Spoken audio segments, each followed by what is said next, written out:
Iya, gue bilang kalau udah masuk itu susah keluarnya. Kenapa? Karena gue merasakan sendiri gitu.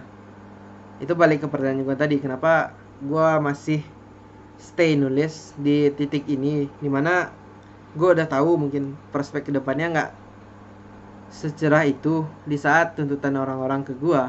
Saya tuntutan ya biasalah, tuntutan dari keluarga itu udah mempunyai penghasilan segala macam, dan apalah tuntutan mereka gitu kan. Gue masih memilih untuk menjadi seorang penulis, dimana gue sadar bahwa menulis mungkin bukan jalannya gitu loh. Gue mending ikut MLM 1 juta sehari, atau ya jualan-jualan produk-produk yang suplemen gitu ya, bisa untung, bisa cicil mobil. Mungkin gue kesana ya, tapi kenapa gue masih di sini gitu? Itu pertanyaan yang selalu gue ajukan ke diri gue, dan ketika gue mendapatkan jawabannya itu apa ya, kayak speechless gitu, nggak ada argumen lain yang bisa mematahkan itu gitu. Ya karena emang gue udah terlanjur sayang, mungkin terlanjur cinta sama prosesnya ini gitu, sama apa ya, sama apa yang ada dalam penulisan ini. Gue emang udah, ya udah sayang aja gitu, udah cinta aja, nggak bisa jauh. Karena ya gue pernah berhenti, ya gue pernah berpikir untuk berhenti menulis dari buku Mimpi di Atas Normal. Bahkan Mimpi di Atas Normal itu benar-benar pengalaman publisher terburuk yang pernah gue rasakan. Memang komunikasinya benar-benar gak jelas sekali ya, dan gue baru tahu bahwa menerbitkan buku harganya semahal itu dari sana. Tapi emang gue bisa ambil pelajaran lah dari buku Mimpi di Atas Normal gitu loh. Dan gue berpikir setelah menerbitkan buku Mimpi di Atas Normal, mungkin gue akan berhenti menjadi seorang penulis. Karena ya karena itu tadi, karena ternyata jadi penulis itu ya susah. Makanya kalau lihat di daftar orang kaya, pasti mungkin nggak banyak yang dari penulis gitu loh. Karena menjadi penulis untuk kaya itu susah. Menjadi kaya dengan cara jadi penulis itu nggak gampang gitu kan. Dan apa ya, ya udah, gue pengen aja gitu berhenti gitu. Gue bisa kerja yang lain, gue bisa melakukan hal-hal lain, nggak mesti di laptop nih ambil keyboardan gini. Nggak, gue bisa melakukan sesuatu yang lain yang mungkin lebih bernilai tambah untuk gue sendiri gitu kan. Tapi kalian lihatlah buktinya, masih ada Merindukanmu dari Venus, masih ada Perjalanan Rasa, antologi Hujan Kata, masih ada Merindukanmu dari Bumi sekarang, dan ada satu buku lagi yang ya mungkin emang itu gue sama teman-teman sih, tapi tetap aja ada tulisan gue di dalam gitu kan. Gue masih lanjut sampai sekarang karena nggak bisa. Gue udah bilang di Instagram, bahkan gue sampai kesel sama penulis pun, sama penerbit pun gue kesel, yang notabene itu adalah mitranya penulis. Itu adalah step dari buku lo bisa terbit, dan gue kesel dengan itu. Gue masih ungkapin dalam tulisan kok, nggak gue maki-maki secara langsung penerbitnya. Gue tetap nulis. Ada di satu buku yang nggak tahu sih entah gue terbitkan atau enggak ya, tapi gue pernah nulis di suatu tempat semua keluhan gue terhadap penerbit, dan gue masih tetap nulis itu gitu. Gue bermasalah dengan kehidupan gue masih nulis.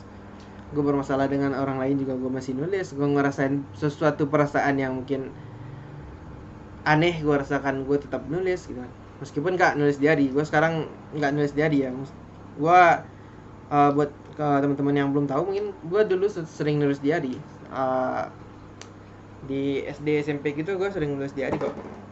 Jadi sampai ada suatu kejadian yang benar-benar bikin gue berpikir bahwa ya gue nggak mungkin nulis diary lagi gitu kan. Karena adalah akhirnya diarinya dibaca sama orang dan direspon dengan nggak baik gitu kan. Jadi gue berpikir untuk ya udah nggak usah nulis diary lagi, karena ternyata nggak bagus juga. Nah, review mereka masih maksudnya review tanggapan mereka masih ya sampah lah bisa dibilang. Wah, padahal itu di hari gue harusnya bebas-bebas gue nulis, tapi gue yang nulis nyinggung mereka pun mereka masih kesel gitu lah. Dan mereka masih nyalahin kenapa gue nulis itu. Jadi akhirnya gue berpikir bahwa gue akan mengekspresikan kekesalan gue terhadap orang-orang. Kalau misalnya gue kesel, gue nggak sering kesel kok, cuman di video ini aja gue kesel. Gue mengekspresikan rasa cinta dan rindu gue, meski mungkin gue nggak punya itu. Gue nggak punya cinta dan rindu karena gue nggak pernah juga merasakannya. Mungkin saya aneh. Dan ya perasaan-perasaan lain lah banyak, gue masih tulis dalam bentuk tulisan gitu. Kalian yang pernah baca Green tahu deh, itu semua masalah gue pak. Banyak dari permasalahan yang dihadapi sama Green itu pernah gue alami, tapi gue nggak cerita gue sebagai aku. Gue nggak cerita gue sekolah di mana, gue bermasalah sama siapa, dan perasaannya seperti apa. Enggak, gue cuma menceritakan seorang karakter yang bernama Greenilia gitu kan. Dan kenapa gue bisa bertahan di sini gitu kan, karena gue udah sampai di titik dimana ketika gue ngelihat layar Microsoft Word itu gue udah nggak ngelihat putih hitam biru seperti yang teman-teman lihat. Gue seakan-akan udah terjun ke ceritanya langsung, dan gue ya udah apa ya, ketika gue nulis gue nggak memperhatikan sekali kata-kata yang gue ketik gitu. Gue lebih fokus untuk berpikir gue udah ada di cerita itu, apa yang mau gue lakuin selanjutnya gitu. Itu yang akan gue tulis. Jadi gue nggak terlalu berpikir untuk pemilihan diksi atau apapun, karena ya mungkin itu latihan juga ya, pemilihan diksi, pencocokan kalimat itu butuh latihan. Tapi ya gue merasa di titik sekarang gue udah bisa lah gitu. Udah ketika gue mulai nulis, gue hanya berpikir apa nih jalan cerita selanjutnya, meskipun emang yang keluar di Microsoft Word itu masih kata-kata gitu kan. Gue kadang masih memikirkan untuk tanda petiknya di mana, tanda komanya di mana, tapi most of the time-nya gue nggak mikir ke situ gitu. Gue berpikir bahwa ya gue seakan-akan sedang ada di cerita, dan itu hal yang gue lakukan di semua buku yang gue tulis ya. Gue berpikir gue sedang ada di cerita ini, apa yang gue akan lakukan selanjutnya. Dan BTW bagi kalian yang ngikutin atau kalian yang tahu lah, mungkin kalian tahu bahwa gue itu kalau nulis nggak pernah bikin kerangka. Mungkin gue menyalahi aturan kepenulisan mungkin ya. Gue nggak pernah bikin kerangka, dan ya udah gue ya kayak gitu aja, membayangkan gue lagi ada di satu cerita, dan ya gue berpikir untuk apa yang akan terjadi selanjutnya di sana aja. Jadi emang sih kadang udah ada di otak gue, seperti yang Merindukanmu dari Bumi ini udah sampai ujung, itu udah ada di otak gue. Tapi ketika gue saat nulis itu terpikir sebuah apa sih namanya, apa sih, improvement, nggak improve ya, udah sebuah pembaruan dari pikiran gue yang sekarang, gue akan lakukan itu gitu. Improvisasi pak, improvement.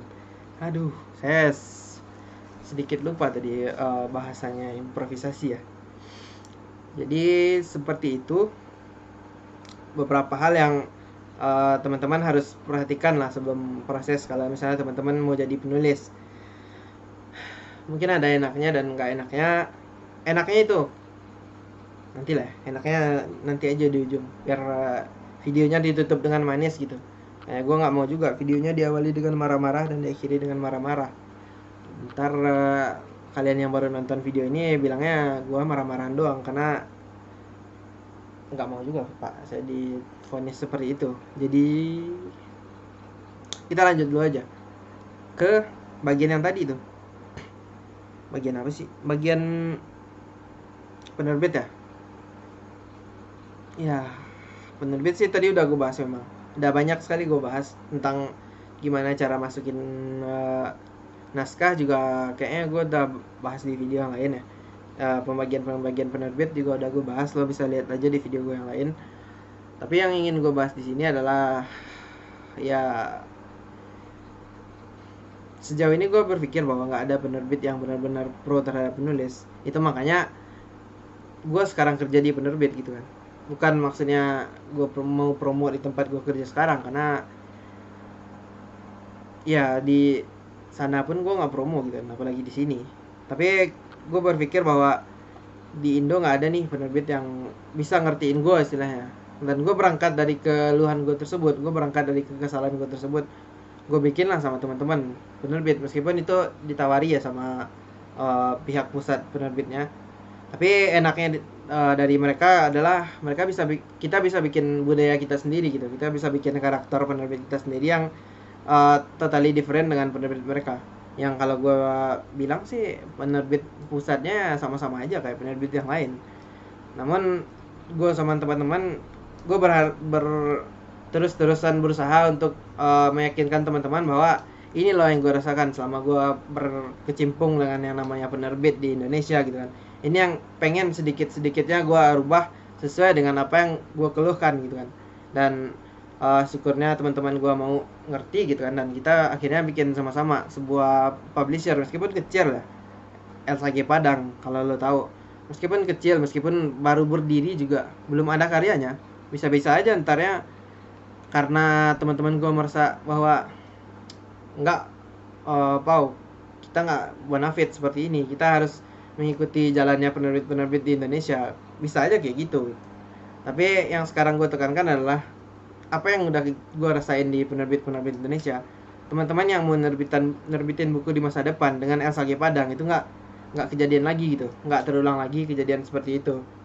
Karena menurut gue penulis harus dapat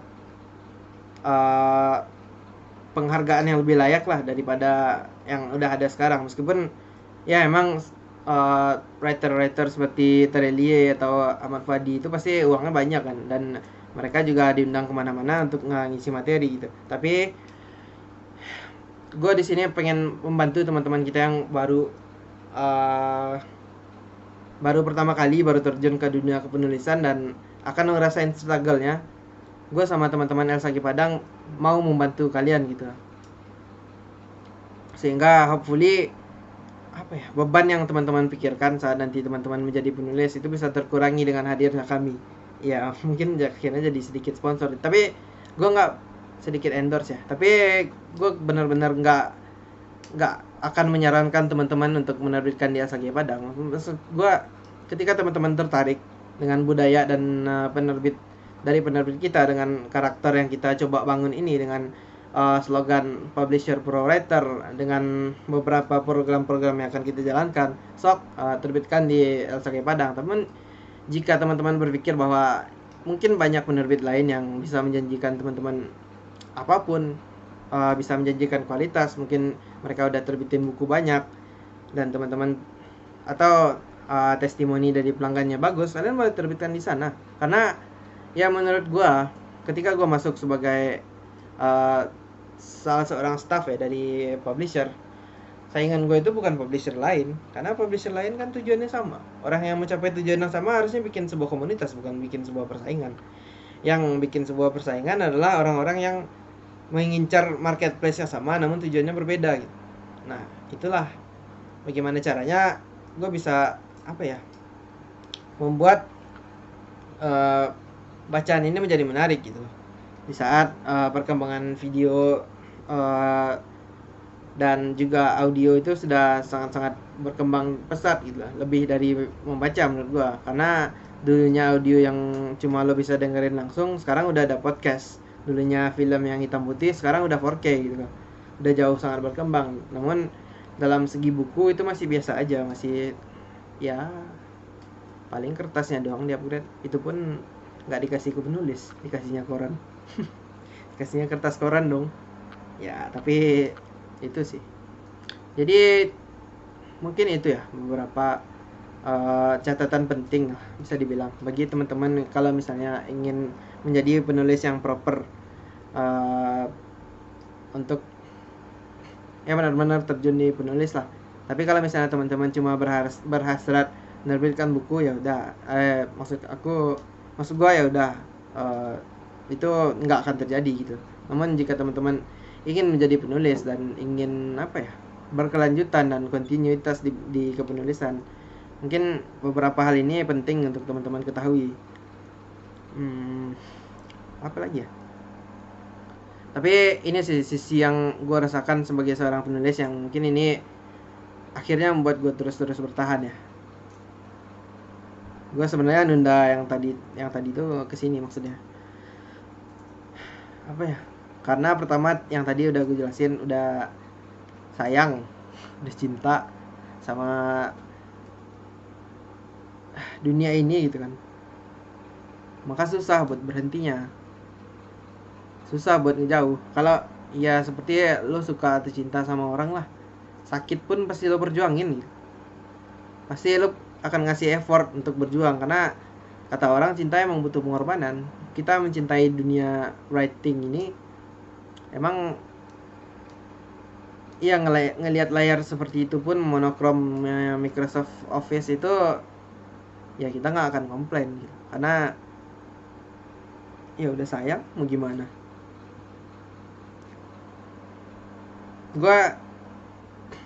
Seperti yang gue tadi bilang, sebenarnya gue kalau bikin sesuatu, kalau bikin novel, kalau bikin itu, gue benar-benar merasakan diri gue masuk ke dalam cerita yang gue bikin gitu. Meskipun gue nggak berperan sebagai tokoh utama, meskipun gue nggak terlibat bahkan dalam cerita itu sama sekali, ya gue nggak pernah bikin suatu novel yang benar-benar ada guanya, ada akunya, tapi aku adalah orang lain di sana. Di Merindukanmu dari Venus, akunya adalah Riyad. Di Green nggak ada aku sih, tapi ya tokoh utamanya adalah Green gitu lah. Dan di Merindukanmu dari Bumi, sedikit spoiler, tokoh utamanya adalah Viola, yang merupakan partner dari Riyad di Merindukanmu dari Venus. Ya dia seorang reporter, jadi kalian bisa expect lah apa aja yang ada di Merindukanmu dari Bumi akan banyak. Kalau di Merindukanmu dari Venus itu banyak temuan-temuan, kalau di Merindukanmu dari Bumi pasti banyak isu-isu atau banyak materi-materi jurnalistik yang akan kalian dapatkan. Tapi ya sedikit spoiler lah, nggak mungkin gue jelaskan lebih lanjut, nanti nggak ada yang beli ya. Dan itu pun gue balik lagi ya, gue udah mikir sejauh itu kan. Gue bahkan mikir, dan ini sebenarnya opini gue juga sih, gue masukin ke situ jadi bahas-bahas isu kan. Tapi gue udah bikin segitu pun effortnya palingnya kejual puluhan doang, kayak gitu aja terus. Dan itu sih yang menghalangi gue tadi ya, salah satu yang menghalangi gue. Kayak gue udah promo susah, gue bikin promo semenarik mungkin, tetap aja minta giveaway. Dan ini gue lupa sebelum masuk ke bagian positifnya ya. Sikap pembaca di Indonesia sekarang tuh benar-benar sangat gue sayangkan sih.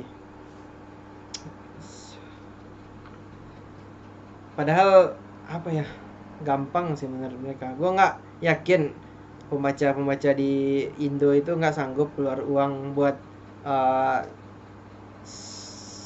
70-80 ribu lah harga buku normal kan. Nggak sampai 150 juga, nggak ada nyampe situ kan. Harga buku normal ya sekitar segitu, 70, 80, 60 gitu kan. 90 mentok-mentok deh. Tapi tetap aja pak. Pertama minta giveaway, bisa giveaway bisa, tapi nggak semua pembaca minta giveaway juga dong. Ada momennya, misalnya saat launching lo minta giveaway boleh. Cuman ketika gue baru promo pertama kali nih di Instagram gue, yang DM bilang apa? Bang, giveaway dong, tunggu giveaway. Emang kalian nggak punya uang itu untuk membeli sebuah buku? Ya itu berlaku juga sih bagi banyak industri yang mau berkembang di Indonesia. Salah satunya juga industri gaming, dimana kalian sebenarnya punya uang untuk beli ori, namun kalian justru nunggu crack atau nunggu apapun. Itu bikin industrinya nggak sehat gitu. Gue nggak marahin kalian, cuman kalau kalian suka sesuatu, tolonglah bantu industrinya berkembang gitu. Gue balikin ke game lagi ya. Kalau misalnya kalian beli bajakan semua, terus developer gamenya nggak usah deh, gue nggak mau jual ke Indonesia, atau gue nggak mau bikin game Indonesia, atau gue nggak mau jual konsol ke Indonesia lagi, karena ya marketnya seperti itu gitu. Yang susah siapa? Kalian juga kan. Kalian harus beli ke luar negeri, kalian misalnya harus mencari situs-situs lain untuk nge-crack, misalnya kalau masih mau niat nge-crack ya. Dan itu terjadi juga sama industri kepenulisan gitu. Kalau kalian misalnya terus-terusan minta giveaway, gue takutnya nih, penulisnya menindaklanjuti nih keluhan gue yang tadi. Misalnya gue mengeluh bahwa ya buku gue nggak akan terjual karena gue introvert bla bla bla bla bla bla. Kalau kalian minta giveaway terus-terusan, ntar penulisnya benar-benar nggak mau nerbitin buku lagi, gimana? Kalian juga kan yang kekurangan bahan bacaan. Jadi kalau kalian menyukai sesuatu, please berkontribusilah untuk sesuatu tersebut.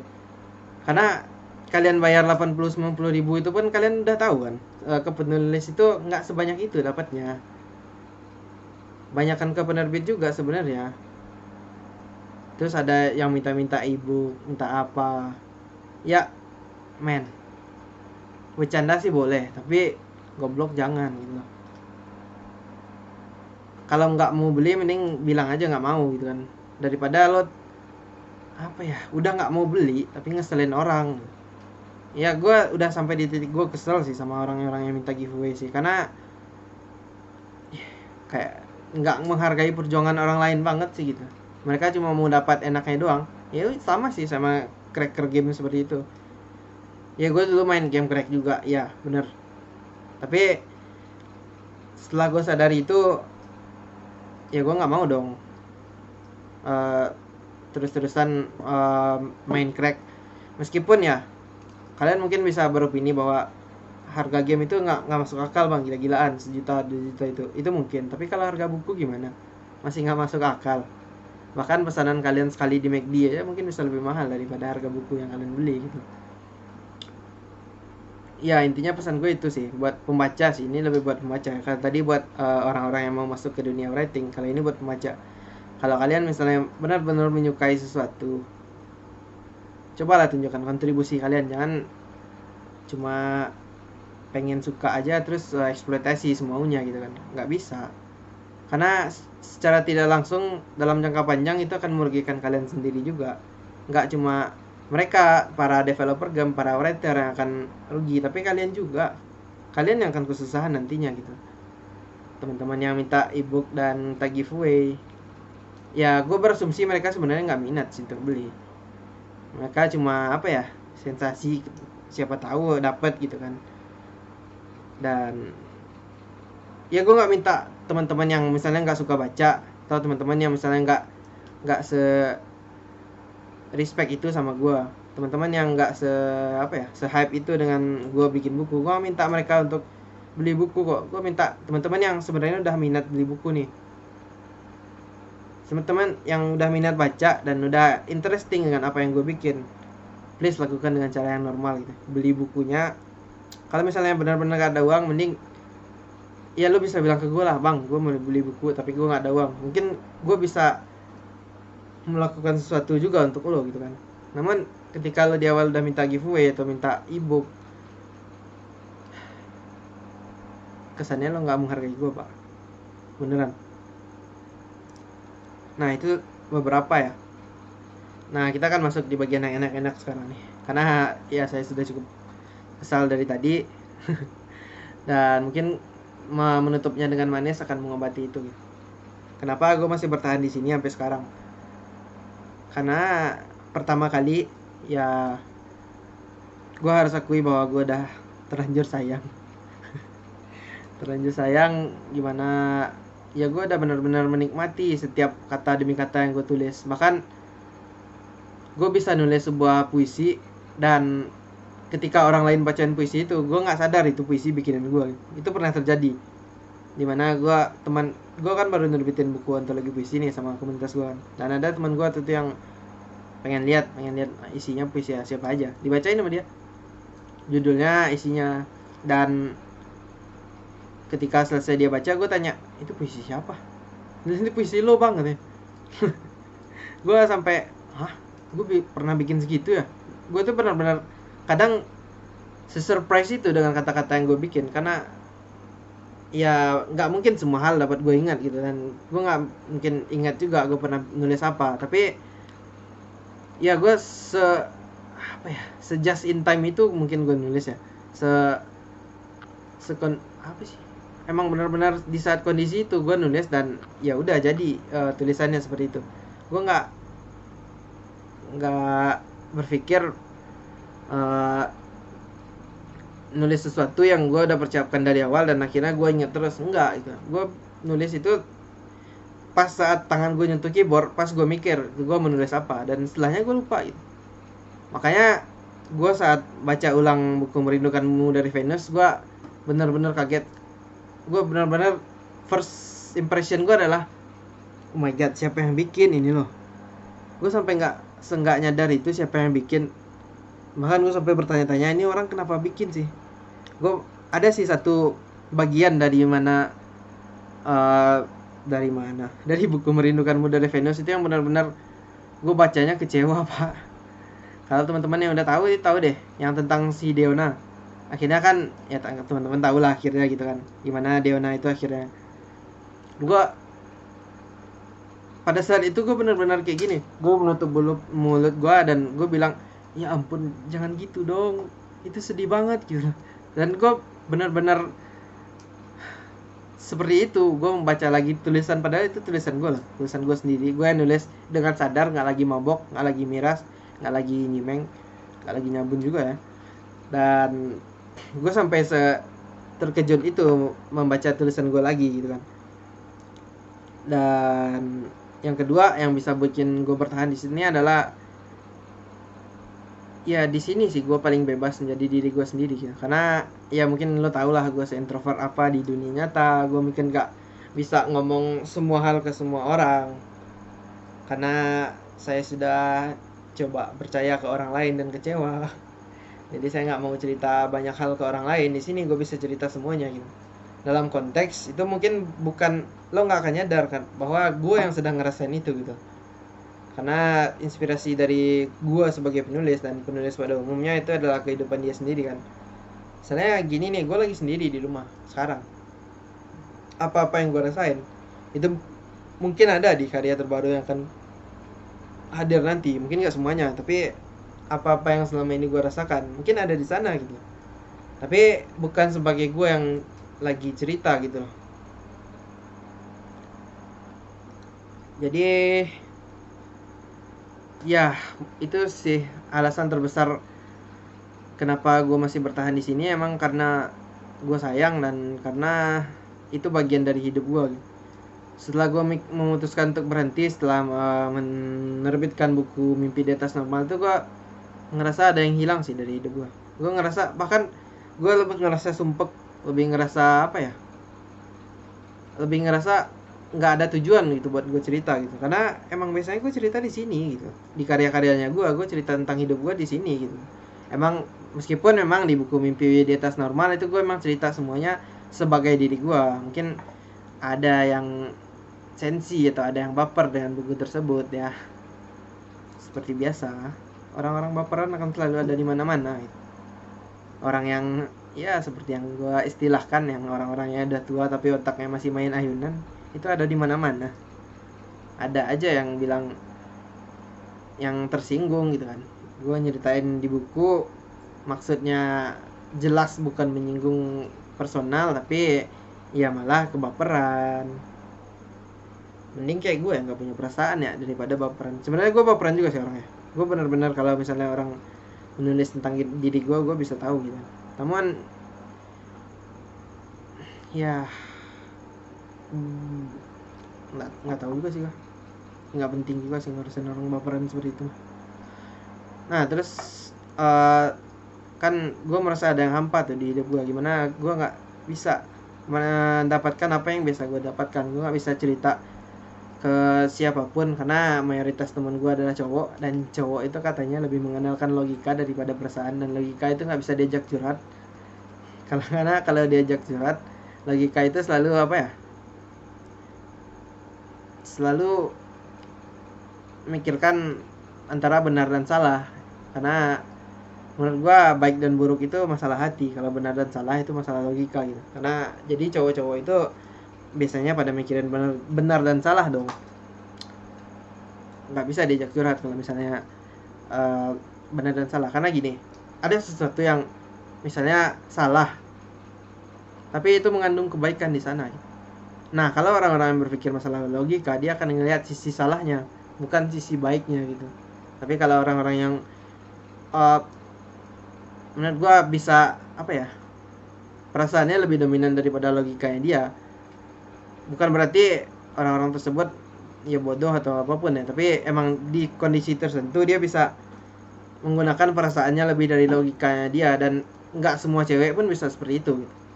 Gue pernah juga nyoba-nyoba kan beberapa kali cerita ke cewek gitu kan, tapi nggak semua perempuan sih bisa, meskipun mereka dibilang lebih dominan perasaan daripada logika, tapi menempatkannya di satu tempat itu nggak semua orang bisa gitu. Menempatkan perasaan di atas logika atau logika di atas perasaan di keadaan yang berbeda, itu nggak semua orang bisa gitu, dan sangat sedikit sih menurut gue orang yang bisa seperti itu. Makanya ya gue sendiri gue belum tentu bisa gitu kan, meskipun gue benar-benar akan senang sekali kalau misalnya orang ada yang cerita ke gue, ada yang dan gue bisa bantuin gitu. Tapi mungkin gue juga belum sempurna untuk menaruh sesuatu pada tempatnya gitu kan. Oke, jadi mulu ya. Ya seperti biasa, ketika gue udah sering ngomong jadi, itu menandakan bahwa word di otak gue mulai menipis lah. Karena mungkin kalau orang normal butuh 10.000 word per hari, gue nggak ngomong sehari pun sama orang, gue biasa aja. Nggak benar-benar akan merasa kehilangan gue, Pak. Oke, terus itu ya. Apa sih namanya? Udah sayang, merasa ada yang janggal kalau nggak ada itu. Terus ada sesuatu yang gue dapatkan dari menulis, bukan tentang uang, bukan tentang materi, tapi tentang kepuasan pribadi gue. Mungkin ini akan bilang, orang-orang juga akan bilang ya apa sih lo ria atau gimana, ya udah. Tapi intinya gue cuma mau cerita, terserah kalian mau menanggapi seperti apa. Kalau misalnya baper juga silakan. Paling kalau komen sarkas di bawah juga gue blok. Kalau ada yang komen, Pak, yang nonton aja belum tahu ada. Ya gitu ya. Terus yang kepuasan terakhir yang gue dapatkan itu adalah bisa menyampaikan story dari gue yang gue bawa, bisa menyampaikan pesan mungkin kalau ada, dan bisa menginspirasi mungkin kalau ada yang terinspirasi gitu kan. Tapi gue bener-bener senang saat ada yang bilang cerita gue bagus, bukan karena gue mau bangga, wah ternyata gue emang berbakat, ternyata enggak. Saya harus akui bahwa saya nulis novel goblok, Pak. Saya enggak pinter dalam nulis novel. Kalau saya pinter, udah terbit di Gramedia itu novel. Banyak kan kisah penerbit yang karya pertamanya itu langsung di Gramedia, tapi gue enggak. Itu menandakan bahwa apa? Gue goblok sebenarnya. Nggak pinter nulis novel. Cuman ketika ada orang yang bilang ceritanya bagus, gue berpikir bahwa ya ampun, berarti mereka puas gitu. Berarti mereka apa ya? Ya lo bisa bilang bagus karena spend yang lo keluarin untuk buku itu lebih rendah dari apa yang lo dapatkan. Ya iya dong. Kalau misalnya gue kayak tadi nyela-nyela penerbit, berarti gue merasa bahwa apa yang gue keluarkan untuk mereka nggak sebanding dengan apa yang gue dapatkan. Tapi kalau gue bilang penerbitnya bagus, itu berarti ya apa yang gue dapatkan itu sama atau lebih baik daripada apa yang gue keluarkan gitu. Dan gue memegang prinsip itu sih. Jadi gue bilang mereka bagus, berarti mereka bilang cerita gue bagus, berarti mereka apa ya, mendapatkan sesuatu gitu yang mungkin lebih besar daripada pengorbanan yang mereka keluarkan untuk beli buku gue. Karena apa ya, dan gue jadi percaya diri gitu. Jujur pas awal-awal Merindukanmu dari Venus itu keluar, gue takut banget. Dan lagian FYI itu ada salah satu dosen yang ikutan pre-order gitu. Itu kocak sih. Thanks to salah satu teman gue yang waktu itu sempat posting di WA, terus dijawab sama dosennya, dan dosennya request itu ikutan pre-order gitu. Dan dia bukan dosen sastra, Pak, dia dosen ekonomi bahkan. Tapi semoga dah bapaknya suka ya, Pak, ceritanya, Pak. Jangan tiba-tiba kalau nggak suka ya. Gue takut sih, dan itu membuat gue lebih takut gitu. Karena ada dosen yang pre-order, karena ada ya lumayan banyak sih yang pre-order waktu itu gitu ya. Menurut gue pribadi itu lumayan banyak, namun pasti ya jumlahnya masih nggak seberapa pak. Menurut gue dengan lingkaran teman-teman gue seperti ini, gue berpikir bahwa itu banyak gitu. Dan apa ya, uh, ya apa sih yang mau gue bilang tadi, udah lupa saya pak. Dan ya dengan ada teman-teman yang akhirnya udah dapat buku ini, btw masih banyak yang belum gue kirim ya, masih sekitar setengahnya dari pre-order yang baru gue kirim, karena emang nggak gara-gara sih, kesannya gue nggak menerima keadaan karena pandemi corona ini. Emang pengiriman ke konsumen itu sedikit terhambat, bukan karena gua, karena ekspedisinya buka kok, cuman gara-gara konsumennya sendiri kan mereka harus nambah biaya ongkir lagi, dan itu ya mungkin akan memberatkan mereka gitu. Gua juga selalu nanya ke teman-teman yang memesan gitu kan, teman-teman mau dikirim sekarang atau ditunggu pas kuliah aja, karena gue tahu nggak semua orang punya uang untuk itu gitu.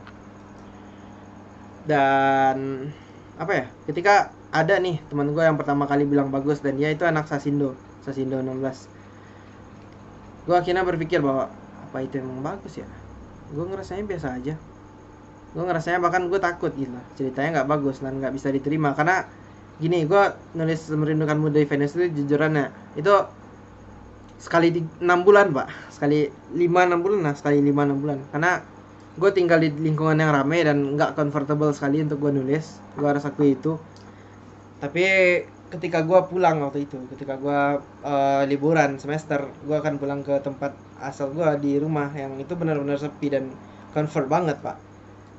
Gue menghabiskan siang dan malam di sana. Sekarang tempatnya udah nggak ada. Dan gue akan produktif banget. Jadi emang Merindukanmu dari Venus ini udah dari 2019 kayak 19 atau 18 gitu bahkan. Buku Mimpi di Atas Normal itu 2018 kan. Dan Merindukanmu dari Venus itu kalau nggak salah, iya gue inget sih, Merindukanmu dari Venus sama Merindukanmu dari Bumi itu duluan gue bikin daripada Mimpi di Atas Normal. Meskipun belum selesai, meskipun ya mungkin cuma 2000-3000 gitu, terus gue 2000-3000 kata, terus gue anggurin. Gue waktu itu bikin Mimpi di Atas Normal dulu kan, karena itu 50 hari gue benar-benar sendiri. Dan di kosan nih, di tempat gue ini waktu itu emang lagi nggak ada orang. Gue ikut semester pendek dan emang lagi nggak ada orang waktu itu di sana gitu kan.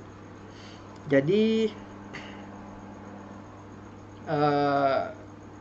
ya itu apa coba.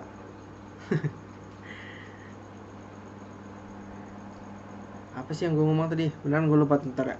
Aduh, kan kalau wordnya udah habis tuh kayak gitu, suka lupa sendiri dia.